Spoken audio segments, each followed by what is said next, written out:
Bueno, vamos a seguir con lo que nos quedaba. Me queda, admito.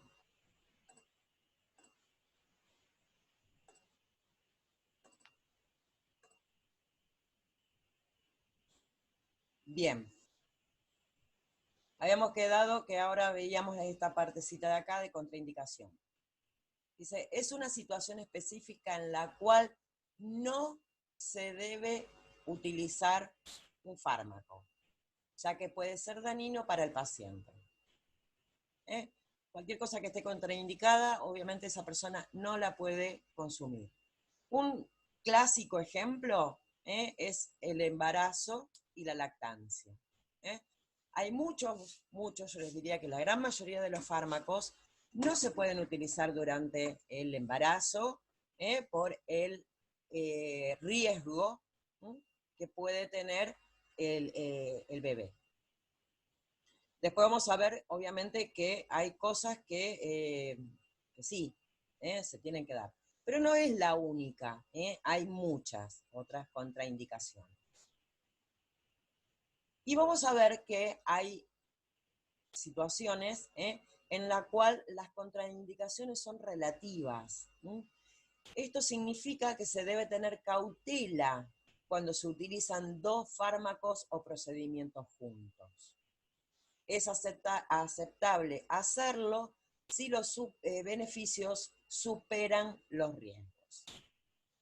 Cuando siempre que se plantea un tratamiento, uno tiene que poner en la balanza, por decirlo de alguna manera, cuáles son los riesgos y cuáles son los beneficios. Si los beneficios superan a los riesgos, obviamente se aplica el tratamiento sin ningún problema.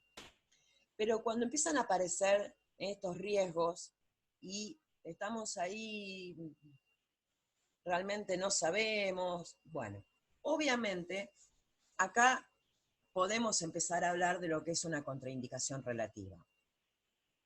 ¿Relativa por qué? Obviamente si yo tengo un problema de vida o muerte, voy a utilizar un fármaco aunque los efectos adversos sean potencialmente dañinos. Pero obviamente, o sea, en el tratamiento de una enfermedad, siempre voy a tratar de o curarla o tratarla o aliviar algo. De hecho, o sea, una terapéutica, un tratamiento, siempre va a tender a aliviar. O sea, si no lo puedo curar, voy a tratar de aliviar.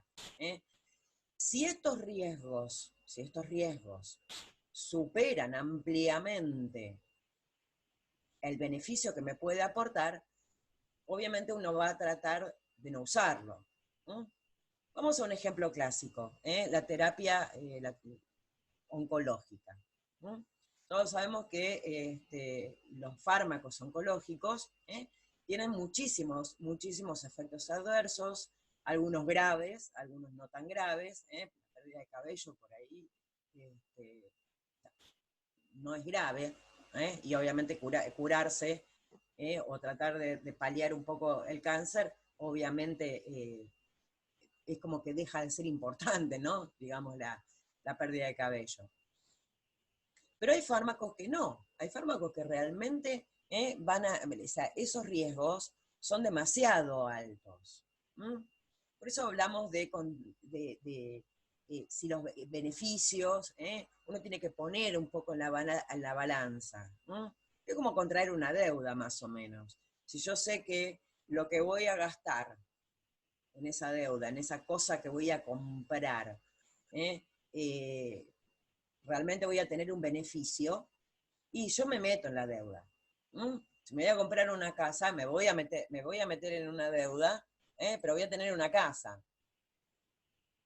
Entonces, obviamente, el beneficio de la deuda va a ser superior al problema, digamos. Pero, ¿qué pasa si yo, o sea, compro esa casa, pero no tengo manera de pagarlo? Me voy a meter en un lío bastante importante, ¿no? Esto es básicamente lo mismo. Y cuando hablamos de contraindicaciones absolutas, significa que podrían ocasionar una situación potencialmente mortal. ¿Mm? Un procedimiento dentro de esta categoría se debe evitar. Entonces, bueno, es lógico. Si la utilización de ese fármaco tiene una contraindicación absoluta, bueno, obviamente no lo voy a utilizar porque no me va a dar ningún beneficio, y tampoco me va a dar, o sea, lo único que me va a causar es problemas, incluso hasta puede provocar la muerte. Bastante lógico. Bien, interacciones farmacológicas. Dice, una interacción farmacológica se puede definir como cualquier alteración de la respuesta previsible a la acción de un fármaco, como consecuencia de la acción simultánea en el organismo de otra sustancia química no producida por el mismo. ¿Qué significa esto? Obviamente, si vamos a hablar de interacciones farmacológicas, no tiene que ser una sustancia que el cuerpo produzca. Tienen que ser dos fármacos o, ahora vamos a ver que también pueden ser otras cosas. Obviamente, el problema acá es que va a haber una alteración en la respuesta que yo estoy esperando. Yo administro un fármaco y yo estoy esperando que produzca un efecto. Me tomo un paracetamol, un ibuprofeno porque me duele la cabeza. Yo espero que me calme el dolor de cabeza. Yo sé que va a tener un par de efectos adversos, pero la realidad es que en las interacciones, como el abuso de la vallaspirina, pregunta Mayra, sí, por ejemplo, perfecto. Pero independientemente de eso, no solamente, o sea, ahí van a aumentar los efectos adversos con el abuso. Pero acá estamos hablando de interacciones, cuando el efecto puede ser mayor, incluso puede ser menor, porque reaccionó con otra cosa que nuestro cuerpo no produce. Entonces, por eso les decía acá, pueden ser dos o más medicamentos, estas interacciones, entre un medicamento y alimentos o pesticidas, entre un medicamento y otra sustancia susceptible de estar en contacto directo con el ser humano, como el tabaco, el alcohol, otras cosas.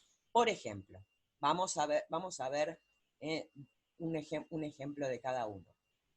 Dos o más medicamentos. Un medicamento que desplaza al otro de la proteína transportadora, me aumenta la concentración plasmática de fármaco libre, puede ocurrir una sobredosis o no, pero puedo tener problemas. Entre medicamentos y alimentos, bueno, vieron que hay muchos medicamentos que recomiendan consumirlos lejos de las comidas. ¿Por qué? Porque en la absorción de ese fármaco es una absorción medio errática, que necesita todo el espacio de absorción para poder absorberse bien. Entonces, si el intestino está intentando absorber la comida, que por lógica es lo que primero va a absorber, porque es lo que necesita, obviamente va a dejar de absorber el fármaco. Y si no me absorbió el fármaco, es lo mismo que no lo hubiera tomado. Entonces, ahí ya nos vamos para el otro lado. Como interaccionó con la comida, predominó la absorción de la comida, no se absorbió el fármaco y es lo mismo que no lo hubiera tomado. Un clásico ejemplo es la levotiroxina, que se utiliza para el tratamiento del hipotiroidismo. Es un fármaco que se tiene que tomar en ayunas y esperar como media hora para poder desayunar. Porque precisamente el cuerpo va a priorizar la absorción de los alimentos la levotiroxina se absorbe muy lento y muy errático a nivel del intestino. Entonces, si yo lo consumo con la comida, es lo mismo que no lo hubiera consumido. ¿Mm? Y ahí ya, o sea, nos vamos para el otro lado. ¿Eh? Cuando interaccionaban dos medicamentos, como que, por ejemplo, uno desplazaba al otro de la proteína transportadora, ahí ya se habían absorbido los dos, no había ningún inconveniente, pero el fármaco desplazado podía llegar a la sobredosis. En este caso, no, en este caso ni siquiera se absorbió. ¿Mm?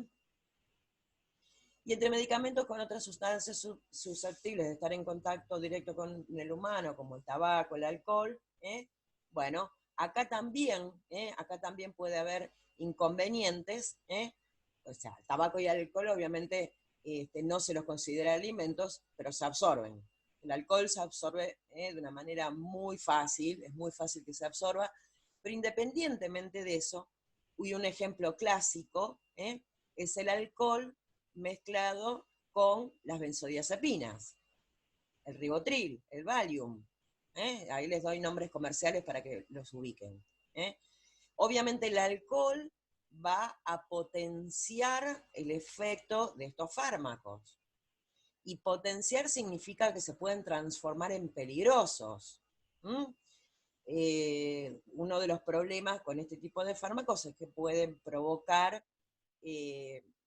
si bien son bastante seguros con respecto a determinadas cosas, si se los toma solo, pero por ejemplo, si se potencia una benzodiazepina con alcohol, puede terminar provocando una depresión respiratoria o un nivel de inconsciencia tal que sumado entre la intoxicación alcohólica, que suele provocar vómitos, más el sueño que provoca la intoxicación alcohólica, más la inconsciencia que puede llegar a provocar una benzodiazepina, porque entre los usos que se utiliza, para lo que se utiliza es para provocar el sueño, esa persona puede llegar a vomitar, aspirar, broncoaspirar su vómito y morirse.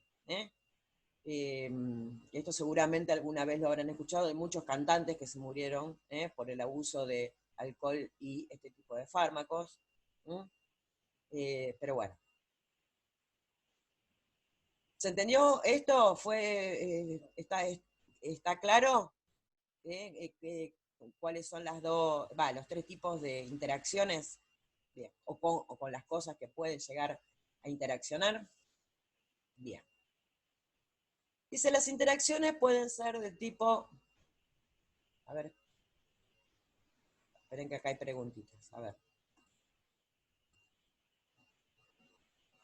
Marcelo, sí, la leche puede modificar la absorción de muchos fármacos, por eso también se recomienda no consumirlos con lácteos, con leche de bebida, digamos, o con cualquier alimento de origen lácteo.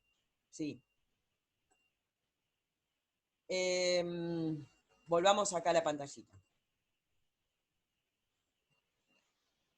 Dice, las interacciones pueden ser de tipo sinérgico o antagónica, o antagonista.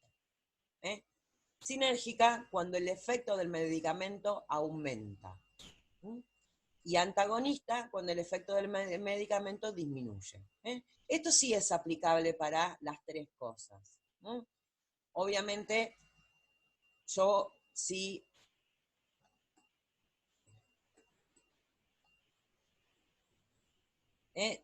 entre dos o más medicamentos habíamos dicho que puede ser sinérgica, o sea, aumentar.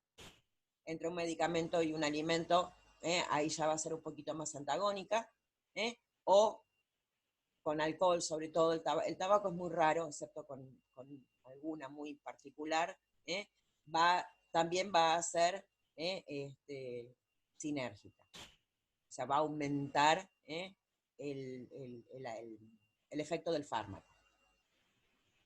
Si un paciente que toma dos fármacos ve aumentado el efecto de uno de ellos, se puede caer en una situación de sobredosis y un mayor riesgo de que aparezcan efectos secundarios.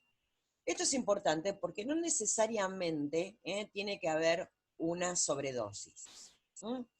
Obviamente, la sobredosis ya sería lo máximo, lo más grave, pero sí pueden aumentar la aparición de efectos adversos porque es como si en realidad hubiera tomado mayor cantidad de fármaco. Ustedes recuerden siempre esto, el fármaco para poder hacer efecto tiene que ser, o estar, mejor dicho, en forma de fármaco libre.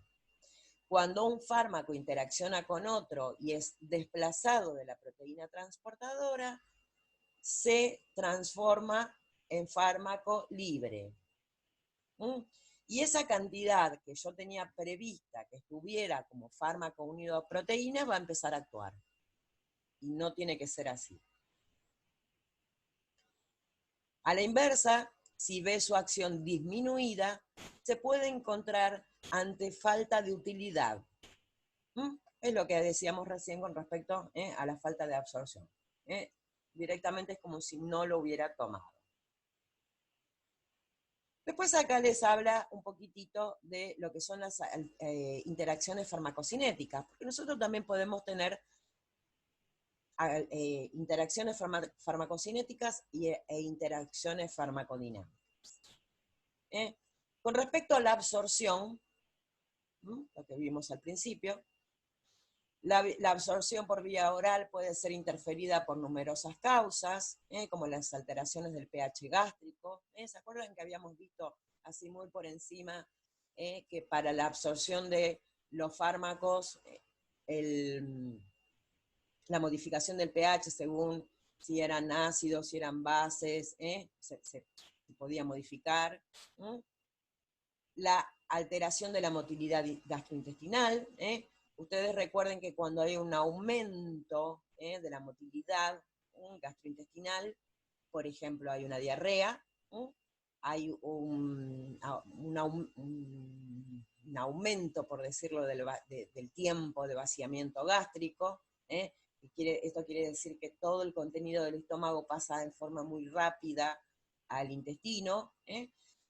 El intestino tiene un tiempo como para absorber. Si no llegó a absorber todo en ese momento, obviamente el resto va a pasar de largo, entonces lo más probable es que se haya impedido la absorción total.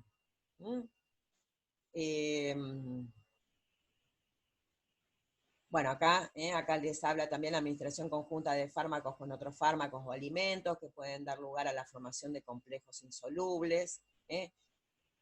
Esto es básicamente lo que hablábamos recién, lo que decía Marcelo con respecto a la absorción. Muchas veces el calcio de algunos alimentos forman quelatos. Estos quelatos es como si fueran unos apelotonamientos entre el alimento y el calcio en este caso, y el fármaco, y impide que se absorba. Porque recuerden que para que se pueda absorber tiene que ser bien chiquitito. Este se forma como un apelotamiento y no, impide directamente la absorción. El caso clásico es el hierro. El hierro muchas veces, o sea, en el tratamiento de una anemia ferropénica, por ejemplo, se consume con chocolate. Una chocolatada y me tomo el hierro. El chocolate me queda el calcio y perdón, el calcio, el hierro, y es lo mismo que no lo hubiera tomado. Y bueno, hay otros ejemplos, pero eso también los vamos a ir viendo.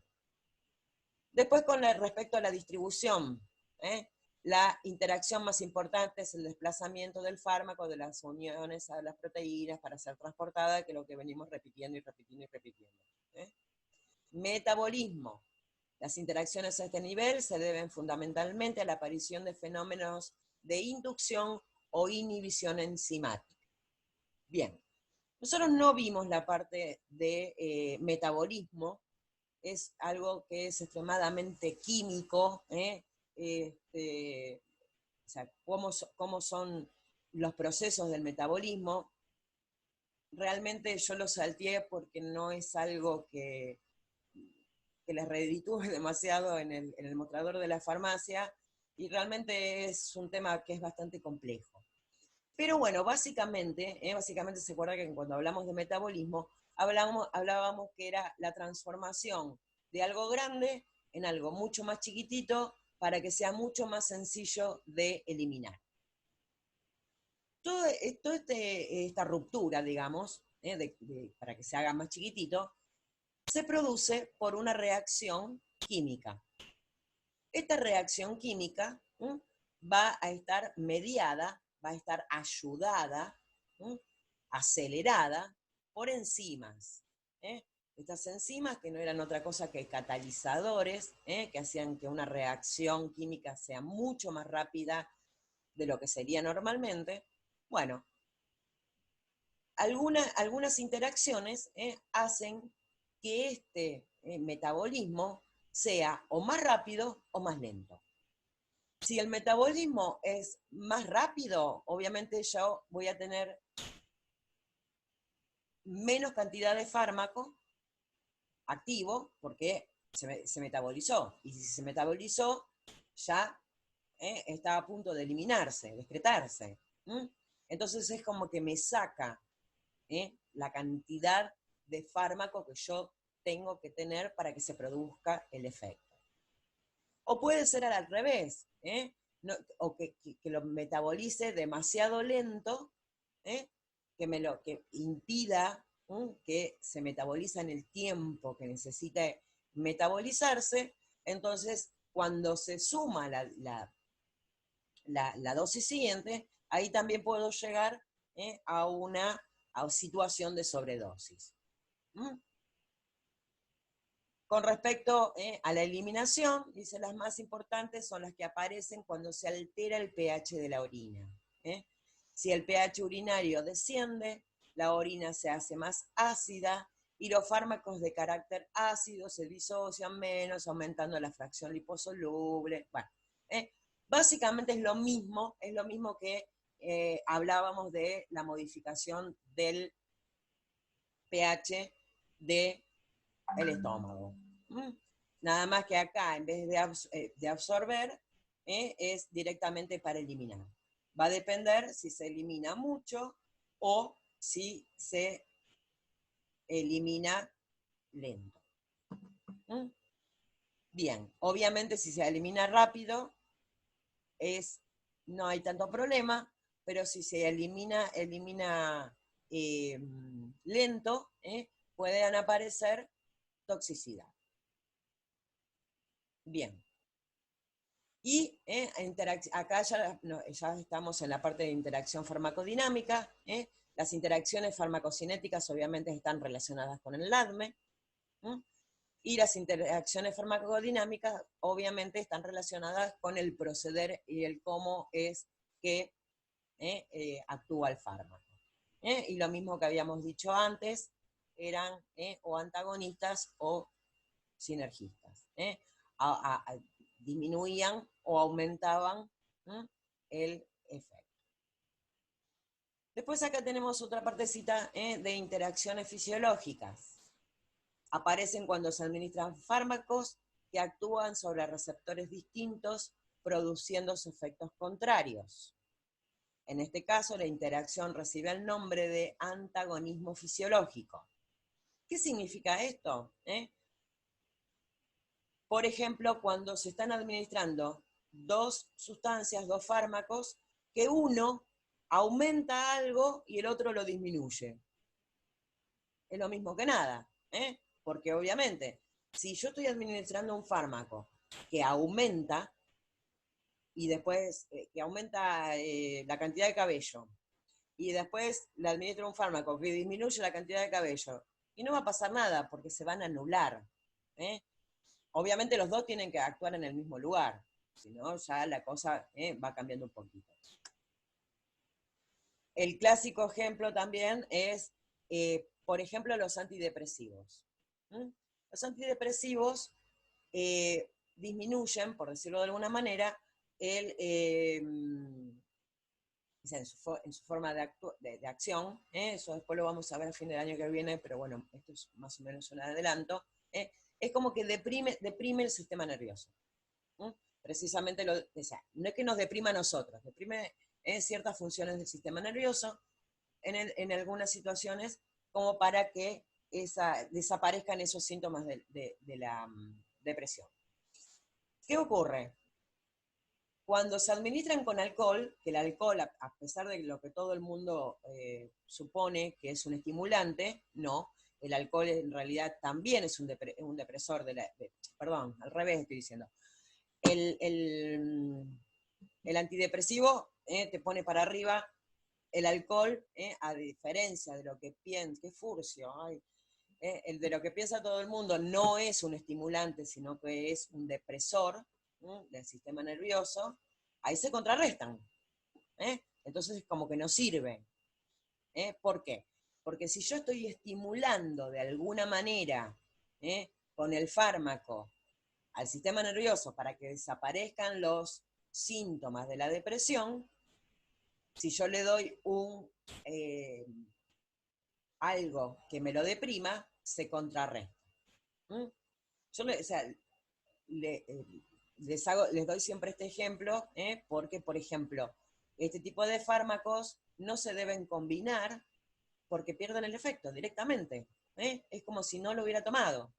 Y encima son caros los antidepresivos, para la persona que los tiene que tomar, si encima los mezcla con alcohol, no le va a hacer ningún tipo de efecto. Y con lo que les decía recién con respecto al efecto del alcohol, que todo el mundo supone que es un estimulante, porque claro, nos sentimos achispados, nos sentimos más piripipí, pero la realidad es que el alcohol deprime lo que denominan los controles. ¿Mm? Nuestro cerebro, nuestra psiquis, tiene como una especie de controles para que no cometamos actos impulsivos. El alcohol los deprime.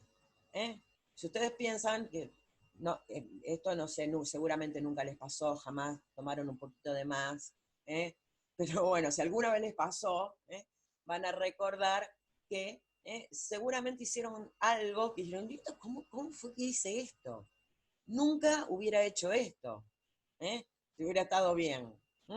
Precisamente porque el alcohol deprime esos centros de control. Por eso es un depresor, no es un estimulante. Bien. Interacciones físico-químicas. Dicen, aparece cuando los fármacos que se administran reaccionan entre sí. Esto puede suceder fuera o dentro del organismo. No hay que mezclar fármacos en la jeringa, ya que pueden aparecer este tipo de interacciones. Si se enturbia, cambia de color, precipita, pero otras veces no existen cambios aparentes. Bueno, acá obviamente se los dice bien clarito, los fármacos pueden interaccionar entre sí. Ustedes piensen que el fármaco no solamente está constituido por el medicamento no solamente está constituido por el fármaco, sino que también tiene los excipientes. Entonces, los excipientes de uno pueden reaccionar con los excipientes del otro y sacárselos o aumentárselos o apelotonarlos, hacer que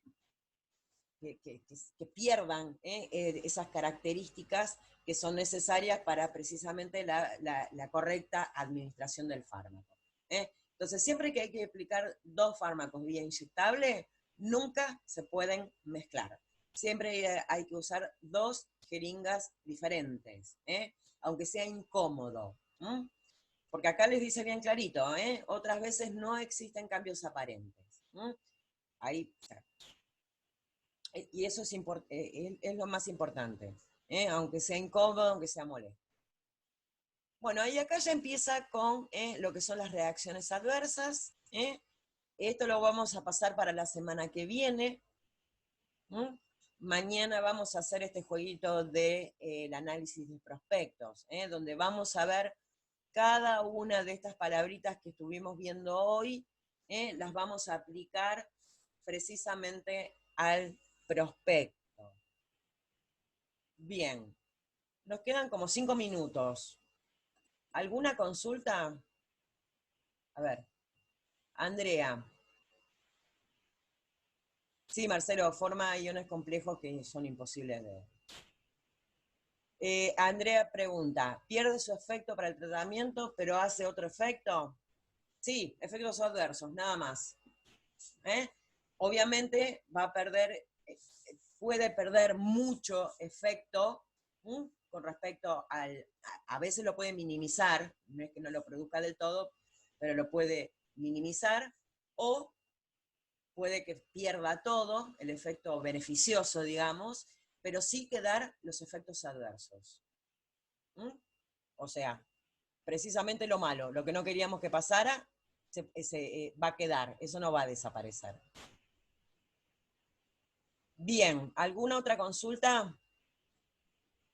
Un nuevo mensaje, a ver, ¿dónde está? Acá está. ¿Pierde su efecto? No, era la misma. ¿Eh? Bueno, ¿se entendió? Aunque sea. Sí, sí, Stephanie. Cualquier prospecto. Bien. Bueno, chicos, nos quedan 4 minutos. ¿Quieren aprovecharlo en algo? ¿O nos vemos mañana? Ahí aparece una pregunta.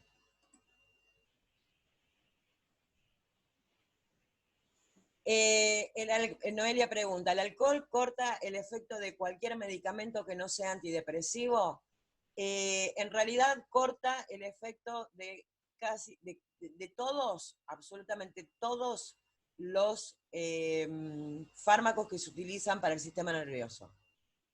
Para cualquiera, para los antiepilépticos, para los antidepresivos, para los fármacos que se utilizan para el tratamiento de cualquier patología psiquiátrica, todos los fármacos que actúan a nivel sistema nervioso, el alcohol corta el efecto. De algunos otros, no, Ludmila, para los anticonceptivos no los corta. Sí, ocurre que el alcohol, el problema es que la interacción entre el alcohol y algunos medicamentos puede hacer que disminuya la metabolización, con lo cual me puede aumentar el efecto tóxico. Con los anticonceptivos no hay ningún tipo de inconveniente con respecto al alcohol. Si no, todas las mujeres tendrían que estar embarazadas, chicas.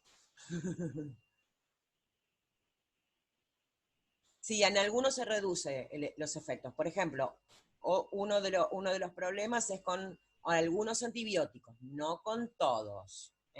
No con todos los antibióticos. Vieron que todo el mundo dice, no, si estás tomando antibióticos no puedes tomar alcohol.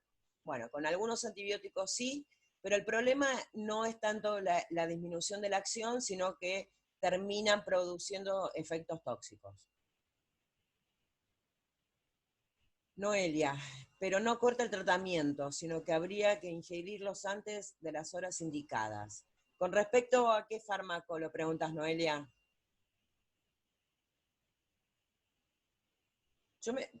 No les quiero contar esto, porque voy a quedar muy mal, pero de la amoxicilina. Sí, lo ideal es siempre tomarlo separado. No corta el tratamiento. De hecho, la amoxicilina no tiene ningún tipo de interacción con el alcohol. No precisamente la amoxicilina. Por eso les contaba. ¿eh? La realidad, yo me he tomado más de una vez amoxicilina con un vasito de cerveza.